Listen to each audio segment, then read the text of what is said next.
요즘 코로나로 인해서 많은 분들이 염려하고 걱정하는 것 이해할 수 있을 것 같습니다. 세계 역사의 큰 변동 안에는 이 전염병이 한몫을 했던 것을 우리가 압니다. 여러분, 로마가 멸망했던 여러 가지 이유 중에 하나가 바로 전염병이 큰 역할을, 큰 비중을 차지하고 있어요. 그래서 그들이 원정 전쟁을 떠났다가 장티푸스가 발생을 해서 로마에 큰 병력 손실이 있었잖아요. 그리고 나서 로마의 국운이 이제 기울게 되잖아요. 로마가 이제 결과적으로는 사라지게 되고, 또 봉건 사회 때에 굉장한 병이 유행했었던 적이 있었죠. 우리가 잘 아는 패스트입니다. 뜻은 지독한 병 이런 뜻이에요. 아주 얼마나 지독했으면 패스트라는 별명이 붙었겠어요. 쥐가 병을 옮긴다 그러죠. 그렇게 해서 봉건 사회가 무너져 내리고 이제 산업화 사회로 바뀌어 가죠. 그러니까 자유 경제의 그 체제로 이제 바뀌어져 가는 거죠. 최근에 생긴 것들은 스페인 독감하고 이제 우리가 겪고 있는 코로나라고 이야기할 수 있겠죠. 나라가 사라지고 생기고 체제가 변하는 데 있어서 전염병이 준 큰 변화들이 있었죠.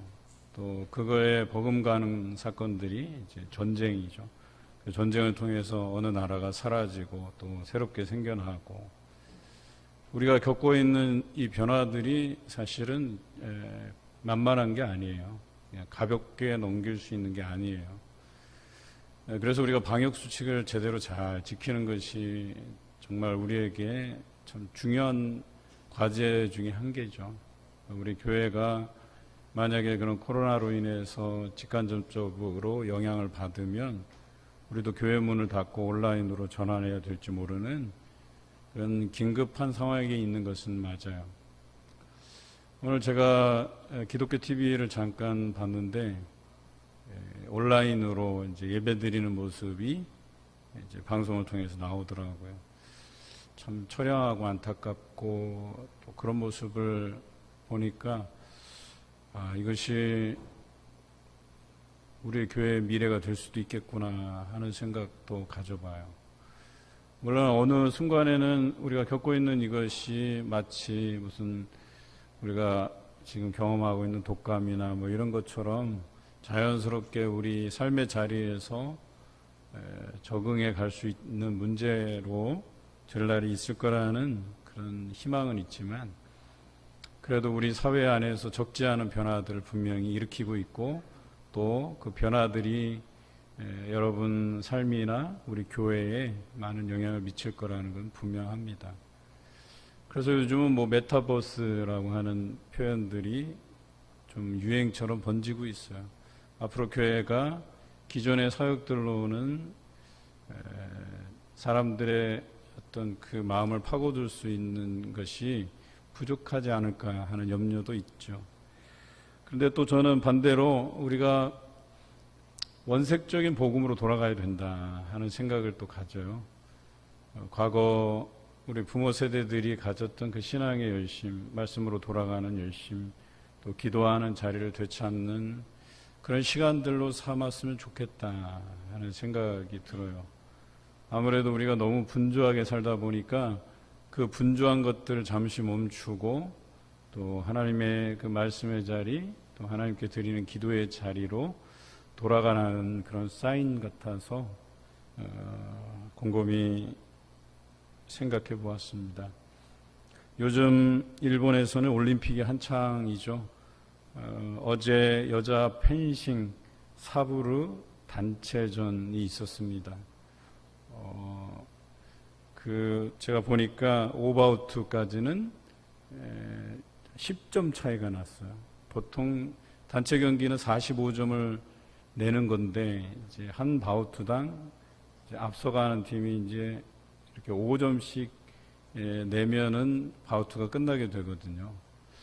그런데 그러니까 9바우트까지 가면 5, 9, 45, 45점이 끝점수예요. 10점 정도 벌어지면 이 게임은 끝났다, 거의 희망이 없다, 이런 생각이 들었었거든요. 그런데 그런 생각을 가질 즈음에 6바우트에서 점수차를 조금씩 좁히는 거예요. 그리고 7바우트 때 완전히 역전을 했어요. 그리고 9바우트 때 우리나라의 에이스 김지현 선수가 점수를 잘 지켜서 금메달이 아니고요, 동메달을 땄어요. 그런데 동메달이 참 귀하더라고요. 저는 펜싱 선수들이 참 특별하다는 생각을 했어요. 왜냐하면 우리나라가 그동안 펜싱 단체전, 출전한 모든 단체전에서 메달을 딴 적이 없었어요. 근데 이번에는 다 땄어요. 그러니까 전에는 뭐 어느 종목 이렇게 특별한 종목들만 단체전에서 메달을 땄었는데, 이번에는 출전하는 단체전, 그 펜싱에 관련된 단체전에서 다 메달을 땄다는 거예요. 이게 최초예요. 그래서 최초라는 부분도 있고, 참 선수들이 저렇게 피땀 흘려서 연습한 노력의 결과구나, 이런 생각을 해봤어요. 그리고 방송 장면을 통해서 고스란히 선수들의 절망하는 모습, 그 또 환호하고 또 눈물의 그 모습들을 방송을 통해서 보았습니다. 그리고 또 한 종목이 있었는데 여자 배구였습니다. 그 숙적 일본, 참 일본만 만나면 만만한 게 없어요. 유도든 탁구든 뭐 배구든 축구든 하여튼 지면 안 되는 거예요. 그 한국 대표팀 감독을 해본 분들이, 감독이 경기 전에 이제 할 이야기들이 많대요. 또 경기 중간에서도, 그러니까 하프타임이죠. 그러니까 전반전이 끝나면 라커룸에서 선수들에게 뭐 작전 지시도 하고 그러는데 한일전만 말을 안 한대요. 그래서 감독이 제일 말 안 하는 경기는 일본전이래요. 알아서들 선수들이 정신무장도 하고 알아서들 연습하고, 하여튼간 경기장에서 죽자 사자 하는 것 같아요. 그만큼 치열한 경기라고 할 수 있겠죠. 그런데 이 여자 배구도 아주 치열했어요. 한 세트씩 계속 주고받고, 그리고 마지막 5세트까지 갔는데 15점 내야 되는데 우리가 14대 12까지 몰렸어요. 일본은 한 점만 내면 되는 거였었어요. 그런데 거기서 14대 14 따라가고, 또 마지막 그 두 개를 브로킹이 막아낸 것을 뒤에서 우리 대표 에이스 김연경 선수가 두 개를 갖다 다 걷어 올렸어요. 그 두 개를 다 점수로 연결시켜서 16대 14로 아주 극적으로 이겼어요. 그런데 제가 눈여겨본 것은 감독이에요. 우리나라 여자 배구 대표팀 감독이 외국인이잖아요. 이 사람이 마치 자기 일처럼 딱 이기자마자 경기장에 뛰고 있는 선수들 있는 대로 뛰어나와서 같이 얼싸안고 막 뛰는데, 저 사람도 한국 사람인가, 이런 생각이 들 정도였었어요. 우리에게뿐만 아니라 이 감독에게도 이 경기는 굉장히 특별한 경기였다는 거예요.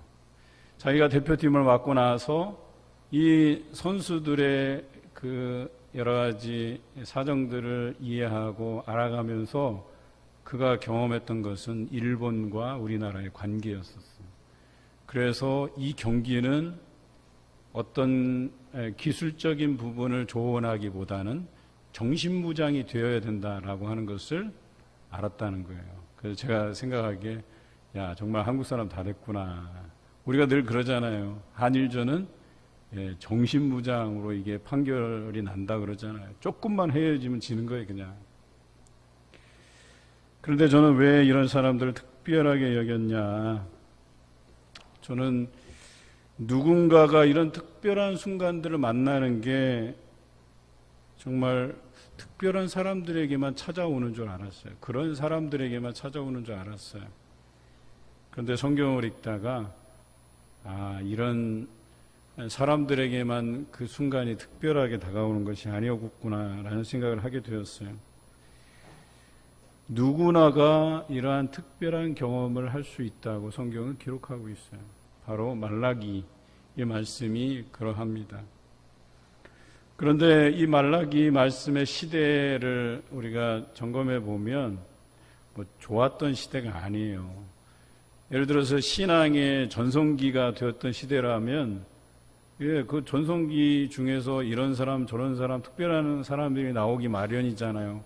헌신적인 사람이 등장하고 대단한 열정을 가지고 세계 선교를 위해서 기도하고 발로 뛰고 나가고 너무나도 많은 어떤 특별한 경우가 생길 수 있다고 하지만 말라기 시대는 그런 시대가 아니었었어요.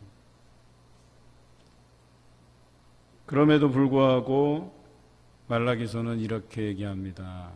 하나님 앞에 행하는 자가 다 특별하다고, 또 하나님의 그 행하심을 믿고 구하는 사람들이 하나님의 특별한 소유가 되고, 또 그 부모를 섬기는 아들을 아낌같이 우리를 아껴주시겠다, 이런 약속의 말씀을 주신다는 거예요.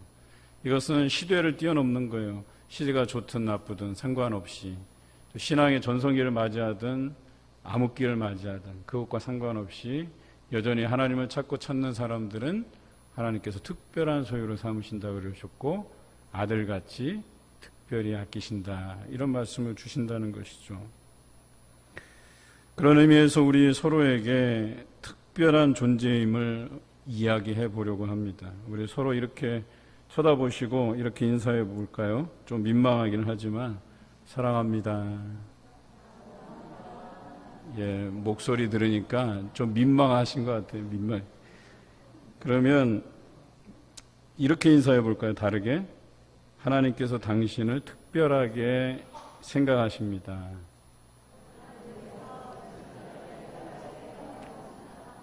예, 제가 목소리를 들어보니까 사랑합니다 표현보다 이게 더 나아요.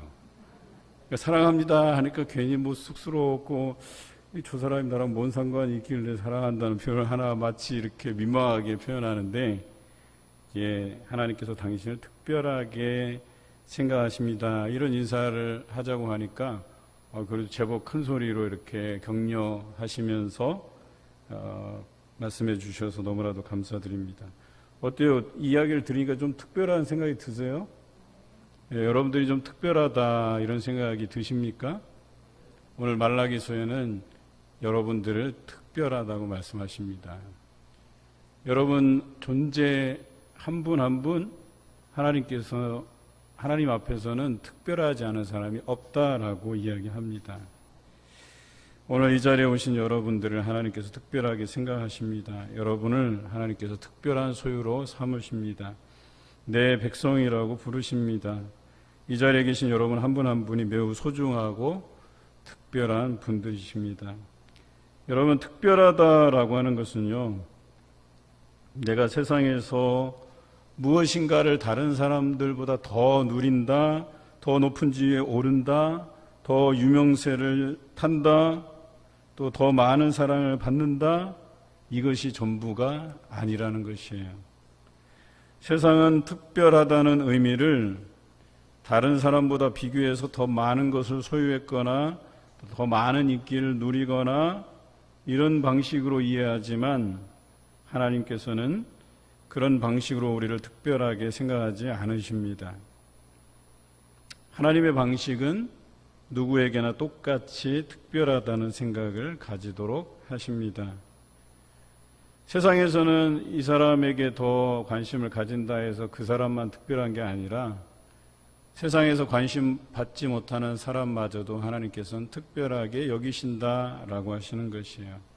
그래서 하나님의 그 특별한 사랑이 표현된 예수 그리스도께서 이 땅에 오셨다라고 하는 그 사실은 어느 특정한 사람만을 위해서 십자가에 죽으신 것이 아니고 보편적 사랑이었다는 거예요. 누구에게나 동일하게 특별한 사랑을 가지고 예수님께서 우리의 죄를 대신 그 죄의 짐을 짊어지시고 십자가에 죽으셨다라고 하는 거예요.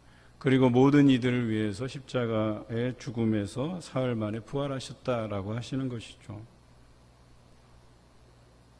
말라기는 이스라엘 백성이 바벨론에게 멸망을 당하고 예레미야 선지자의 예언대로 70년 포로기 생활을 마치고 다시 예루살렘으로 돌아와서 그들이 몇 세대를 지나면서 하나님 중심으로 살다가, 그리고 그 몇 세대가 지나고 나서 그 후세대 사람들이 하나님의 사랑을 점점점 잊게 되는 그 시점에 써진 것이에요. 그래서 작자 미상이 쓴 예언서라고 알려져 있어요. 이 시대의 사람들이 항상 궁금해했던 것은 과거 자신들의 부모나 아니면 조부모님 아니면 그 이상의 어떤 조상들에 대해서 하나님께서 그들에 대해서 특별한 사랑이 경험되었다고 하는데, 그들에게 특별한 사랑을 주셨다고 하는데, 그리고 그들은 그것을 구전으로 해서 들었는데 지금 자신들에게는 어떤 하나님의 사랑이 경험되고 있는지에 대해서 궁금해했어요. 그런 것에 대해서 확실한 답변을 듣고 싶어 했어요. 결론적이지만 그들은 하나님으로부터 그 어떤 사랑도 받지 못한다고 그들은 생각한 거예요. 그래서 지속적으로 그런 질문을 던져요. 하나님, 우리를 어떻게 사랑하십니까? 라고 선지자를 통해서 질문하죠. 그런데 하나님께서는 여전히 선지자를 통해서 우리에게 내가 너희를 사랑한다, 특별한 소유로 삼으신다, 또 그 부모를 섬기는 그 아들을 아낌같이 내가 너희를 아낀다, 이렇게 말씀해 주시거든요. 그럼에도 불구하고 이 말씀을 이 말라기 시대의 사람들은 믿지 못하고 있는 거예요. 도대체 우리를 어떻게 사랑하시냐고 계속적으로 묻고 있는 거예요. 우리는 성경을 읽어 나가면서 이 질문에 대해서 이 시대의 사람들이 참 어리석은 질문을 했다 하는 생각이 들잖아요. 왜냐하면 우리는 예수 그리스도께서 이 땅에 오셔서 내가 너희를 이렇게 사랑한다 라고 하나님의 그 사랑의 결정체이신 그 예수 그리스도를 통해서 사랑을 경험했거든요. 아니, 우리는 간접적으로 듣고 있거든요. 또 인격적으로 그런 하나님을, 그런 예수님을 우리가 만나고 있거든요. 그런데 이때 당시 사람들에게 이것이 중요한 질문이었다는 거예요. 왜 선조들, 부모들, 조부모 세대에서는 하나님께서 특별히 그들을 아끼시고 그래서 사랑하셔서 포로기에서 그 절망 가운데서도 그들을 다시 회복시키셔서 예루살렘으로 돌아와서 이렇게 살게 하시는데 왜 오늘날은 우리에게 말씀하시지 않는가? 왜 우리는 하나님의 부재를 경험해야 되는가? 이것에 대한 질문들이었었어요. 하나님, 저희들을 사랑하고 계신가요? 저희들을 사랑하시는 증거를 보여달라고 그들은 이야기합니다. 여러분, 하나님은 어떠신 분이신가요? 하나님의 사랑이라고 하는 것은 우리가 첫사람 아담을 통해서도 우리에게 보여주셨죠. 죄가 세상에 들어오게 되고 두려움에 떨고 벗은 몸으로 부끄러워할 때 하나님께서는 죄가 있지만 아담을 위해서 가죽옷을 해 입히시고 그 사랑을 보여주셨습니다. 하나님께서 여전히 그 택하신 백성들을 사랑하셔서 출애굽 이후 광야에서도 먹이시고 그들을 입히셨지요. 가나안 정착을 위한 정복 전쟁에서도 늘 앞장서셔서 승리를 가져다 주셨습니다. 그들이 하나님을 미워하여 사람을 왕으로 삼아 세울 때에도 하나님께서는 선지자를 통해서 그들의 갈 길을 인도해 주셨습니다. 그들이 포로로 잡혀가는 순간까지 다시금 돌아올 것에 대한 회복을 약속해 주심으로 하나님의 그 사랑을 변함없이 그들에게 보여주셨습니다. 그런데 변한 것은 그들의 마음이었습니다. 우리들의 마음이었다는 거죠. 우리가 믿는 그 하나님에 대한 신뢰를 우리 스스로가 포기해버리는 경우가 많다는 것입니다. 그럼에도 불구하고 우리의 질문들은 하나님, 저희들을 사랑하고 계신가요? 저희들을 사랑하시는 증거를 보여주십시오라고 묻고 있다는 거죠. 참 이상하죠. 하나님은 변화하시지 않으셨는데 여전히 우리에게 사랑을 보여주시는데 이런 질문들을 해간다고 하는 것은 우리가 하나님에 대한 신뢰를 저버렸다는 거예요. 우리가 그 하나님의 사랑을 잊고 산다는 거예요. 어떻게 예수님께서 우리의 죄를 위해서 십자가에 죽으시고 부활하신 이후 2000년이 훨씬 지나가는 오늘에서도 이런 질문이 반복되고 있을까요? 저는 참 안타깝습니다. 왜 이 시대에도 그들과는 확연히 다른 환경에서 우리가 살잖아요. 이미 보여주신 예수 그리스도의 그 큰 사랑, 하나님의 사랑의 결정체가 있음에도 불구하고 우리는 왜 하나님이 여전히 우리를 사랑하시지 않는지, 이런 질문들을 던지면서 불평하는지 우리 스스로가 한번 돌아봐야 될 것입니다. 말씀을 진지하게 대하지 못해서 생겨나는 문제라고 생각을 해요. 말씀은 변하는 것이 아닌데 우리에게 과거로부터 현재까지, 현재에서 미래까지 하나님께서 약속하신 것들이 담겨져 있는 이 말씀을 우리가 깊이 묵상하지 못해서, 아니 우리가 말씀을 내팽개쳐 버려서 그런 것은 아닌지 우리는 이 부분에 대해서 심사숙고해 봐야 될 문제입니다. 오늘 이 말씀을 묵상하신 이후에는 그런 고민과 의문들이 말끔히 해결되고 약속의 말씀을 붙잡고 힘차게 올 한 해를 시작하는 여러분 되시기를 바랍니다. 말라기가 기록된 시대에 많은 사람들이 완악한 말로 하나님을 대적했다라고 오늘 본문에 나와 있어요. 세 가지로 요약되는데 첫째가 이래요. 하나님을 섬기는 것이 헛되다고 말하는 사람입니다. 이들은 하나님께서 명령하신 말씀들을 지키며 슬프게 행하는 것이 무익하다 이렇게 이야기합니다. 세상에 우리가 누릴 만한 행복이 얼마나 많은데, 그리고 우리가 그것을 누릴 만한 시간과 물질이 풍족한데 뭐하러 이런 고생을 사서 하는지, 뭐하러 타인을 섬기려 하는지, 안 그래도 짧은 인생 고생할 필요 없이 너 하고 싶은 대로 하라고 말들을 하는 사람이 있다는 것입니다. 그런데 하나님께서는 이런 말 하는 사람들을 오늘 본문에서는 완악하다 이렇게 이야기합니다. 하나님을 대적하는 사람들이라고 말씀하고 계십니다. 두 번째는 교만한 자가 복되고 악을 행하는 자가 번성한다라고 말하는 사람들입니다. 하나님의 말씀대로 살아가기보다는 처세술을 통해 높은 지위에 올라가서 갑질하는 자가 되고, 또 악한 방법을 통해서 돈을 축적하는 것이 지혜롭게 살아가는 방식이라고 말하고 또 그것을 실천하는 사람들도 있습니다. 그런데요, 이런 사람들도 하나님을 대적하는 사람이라고 성경은 말합니다. 세 번째로 하나님을 시험하는 자가 화를 면한다고 생각하는 사람들이 있습니다. 하나님은 평가의 대상이 아니시죠. 그런데 하나님을 자신의 잣대로 평가해버리고 그것을 통해 자신의 불신을 합리화하는 사람들이 있습니다. 그렇게 자신에게 주어진 구원의 기회를 화로 생각하고 귀찮은 것으로 이해하고 꺼리끼는 것으로 이해하고 하나님을 평가하고 시험하고 시시비비를 가리려고 하는 사람들이 바로 하나님을 대적하는 사람들이다라고 오늘 성경은 기록하고 있죠. 그런데 말라기 시대에 이런 사람이 많았다고 얘기하는 거예요. 그런데 이런 사람들로만 가득 찬 것은 아니었다라고 또 성경은 이야기합니다. 여호와를 경외하는 사람들도 그 시대에 있었다라고 하는 거예요. 우리가 지난주에 룻에 대해서 말했잖아요. 왕이 없으므로 사람이 자기의 소견에 옳은 대로 행하니라 라고 하는 것이 그 사사시대의 배경이라 그랬잖아요. 그러니까 하나님을 버리고 내 마음대로 생각하고 내 주장대로 살아가는 사람이 많은 시대에 이방인 여자가 하나님을 섬기겠다 하고 또 시어머니와의 그 의리를 지킨다고 하는 것, 여러분 그것이 흔하지도 않을 뿐더러 그 시대에 참 귀하다라고 저희가 말씀을 나누었지요. 그런데 이 말라기 시대에도 하나님을 경외하는 사람이 많지는 않았지만 있었다는 거예요. 그리고 하나님께서는 이들을 특별한 소유로 삼으시고 아끼신다라고 성경은 기록하고 있어요.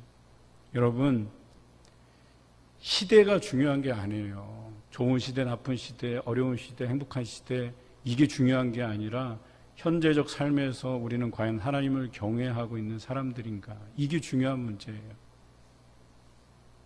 본문 16절을 우리 함께 읽겠습니다. 여호와께서 그것을 분명히 들으시고, 죄송합니다. 이게 맞나요?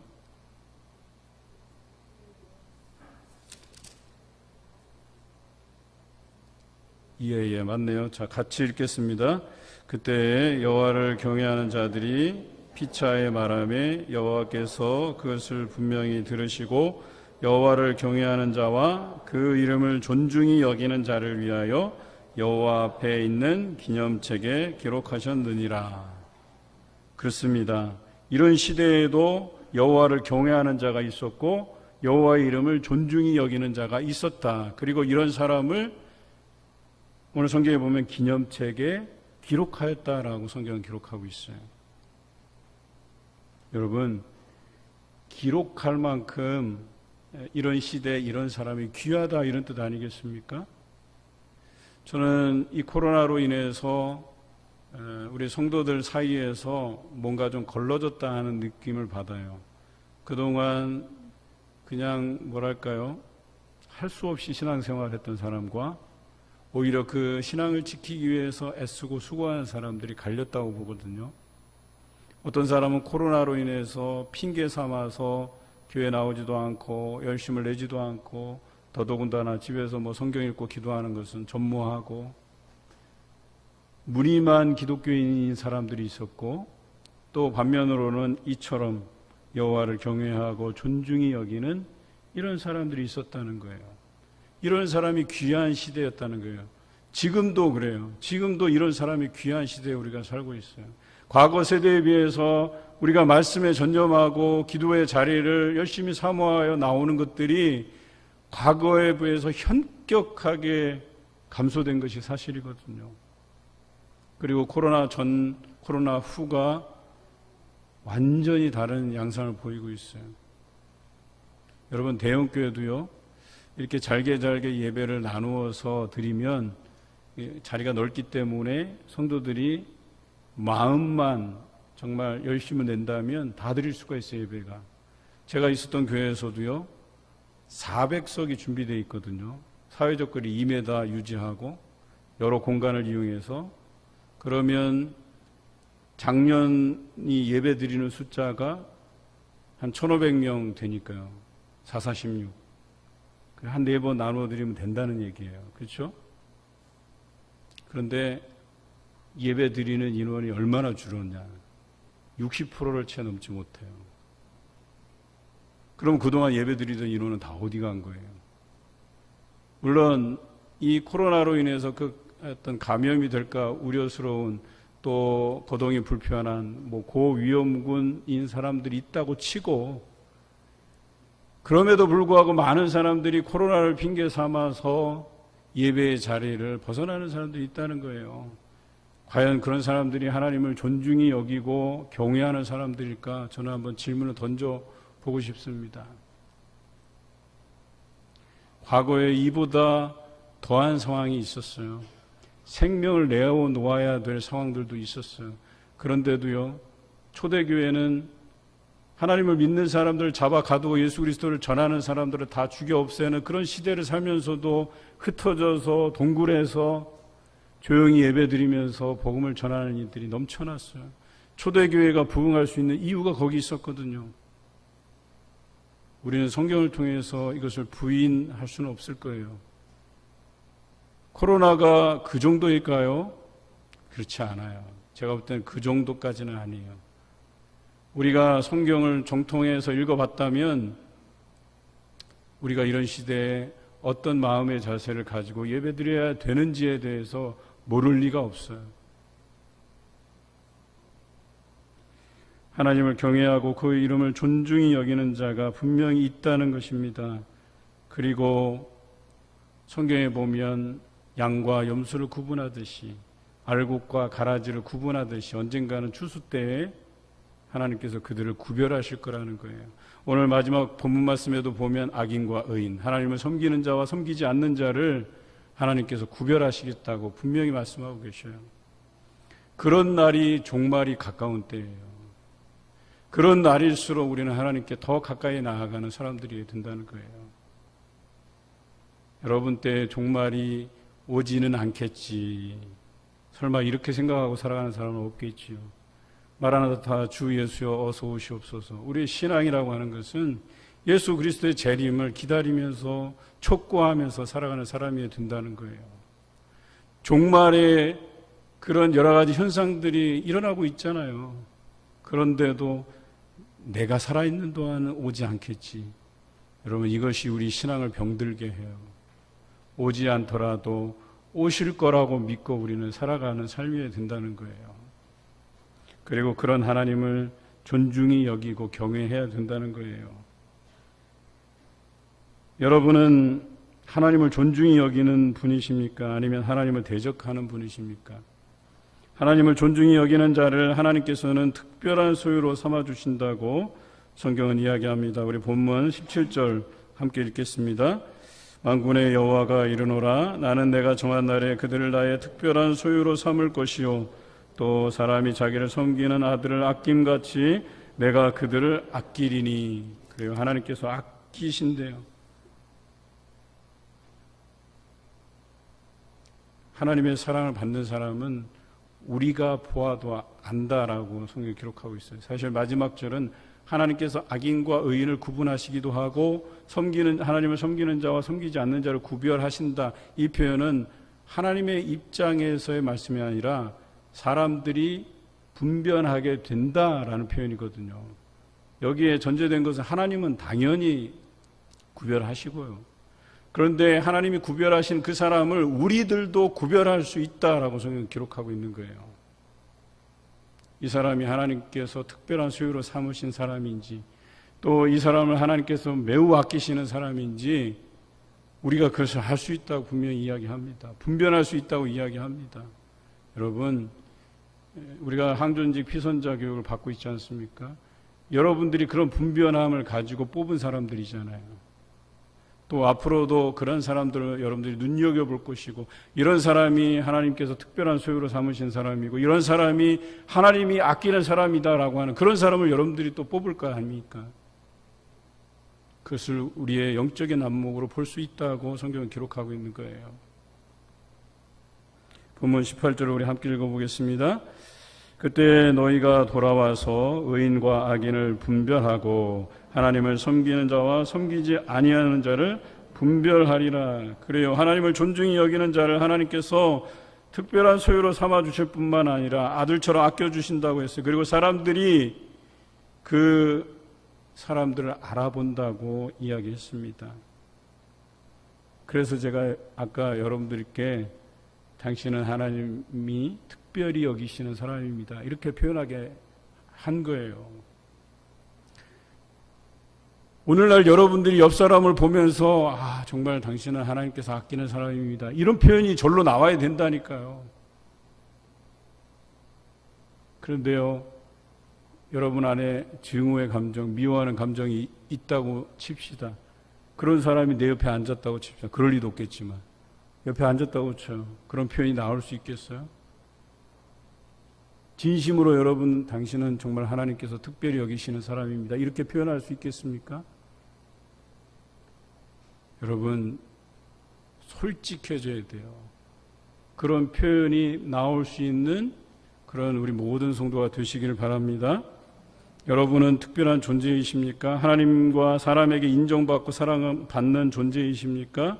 예수님처럼 특별한 소유 삼으시는 하나님 곁에서 은혜와 복을 날마다 경험해 가시는 여러분 되시기를 주님의 이름으로 기원합니다.